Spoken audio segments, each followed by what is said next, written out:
napakaraming Pilipino ay hindi naman naghahanap ng magarbong bahay. Ang mahalaga ay magkaroon ng sariling bahay. Tama? Tama! Sina Joey, Lerma, at Armando, ilan lang sa mga karaniwang Pinoy na kumikita ng husto lang sa pang-araw-araw na gastos. Pero ano ang meron sila ngayon? Aba, may sarili na silang lupa at bahay. Alam nyo ba, abot kaya na ng bulsa ang modernong bahay na ito sa isang subdivision sa General Trias sa Cavite. Nagkaroon kasi ng need for affordable housing sa Pilipinas para maka-reach out din kami dun sa mga pamilya na nangangarap na magkaroon ng sariling bahay. Sa halagang 2.5 lang, magkakaroon ka ng sariling bahay at lupa. Hanggang ngayon ay hindi pa rin makapaniwala si Mang Joey na may bahay na siya para sa kanyang mag-iina. Doon sa inuupahan ko, 3.5. Nag-decide yung asawa ko na kumuha na kami dito para yung aming pinangungupahan balang araw sa amin na.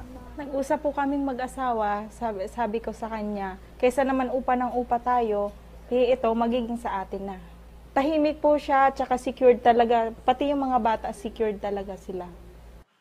Kumikita lang siya ng 8,000 piso sa pagre-repair sa mga relo kada buwan. Bukod sa pagkain, binabudget din niya sa pag-aaral ng kanyang 2 anak. Si Lerma naman na tubong Iloilo, buwis buhay naman ang trabaho. Isa siyang lady guard sa isang establishmento. Kinuha ko naman siya kasi once na nakikitira ka lang dito sa Manila, mahirap. Pangarap talaga ng lahat na magkaroon ng sariling tahanan eh. Kaya ayan, komportable ka na yung inauwian mo ay sarili mo. Si Armando, tricycle driver. Kahit buong araw o gabi man daw siya mamasada, hindi pa rin niya maiipon ng pera para magkaroon ng sariling bahay. At laging butas ang bulsa niya sa kababayad sa upa sa bahay. Lagi po kaming nangungupahan, matagal din po kaming nangupahan, 10 taon. Masaya kasi siyempre nakapagpundar ako ng sarili ko para sa mga anak ko, para na rin sa asawa ko.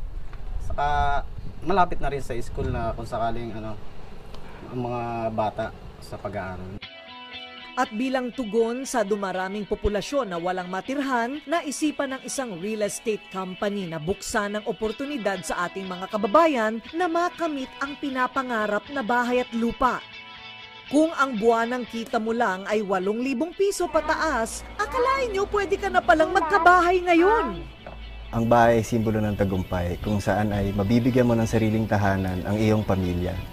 2,500 pesos lang ang buwanang hulog mo. Heto na ang modernong tahanan. Laking pasasalamat ni na Mang Joey, Lerma at Armando na sa wakas ang pera na kanilang pinaghirapan may pinatutunguhang magandang bahay. Hindi man ito marangyang kastilyo o kaya naman ay pyramid na yari sa bato, o bahay na kasing laki ng barko, ordinaryo man. Ang importante ay may silong sa ulunan at matatawag na sarili. Isang bahay na puno ng ligaya at buhay na sagana.